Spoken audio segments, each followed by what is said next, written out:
Hi guys, this is Elise with Healthy Foodie, and I'm here today to show you how to make an easy charcuterie board. Have you made one of these boards before? If not, this is a great board to start with. It's super easy and quick, and I made it under 15 minutes. First, gather all of your ingredients, and most of my ingredients did come from Trader Joe's. You're going to start by slicing your cucumber into thin slices. I left the skin on.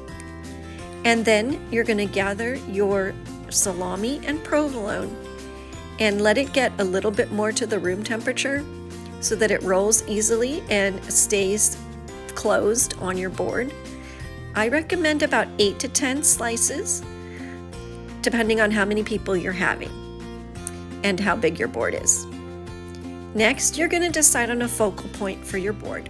I use the green goddess dressing from Trader Joe's, and I put the cucumbers as the next main focal point. Then I added the carrots and the large blocks of cheese.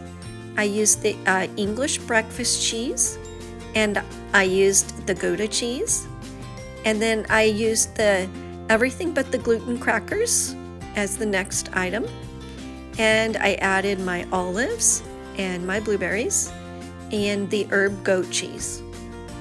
Next, you're going to put the meat down, and you're going to add your grapes and your watermelon.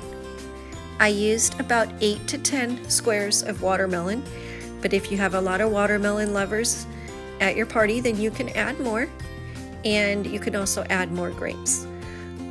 Then I use the gluten-free pretzels, and my board is done. It's super quick and easy, and I appreciate if you could leave a comment below and send any pictures that you can if you make one as well. Thank you and enjoy.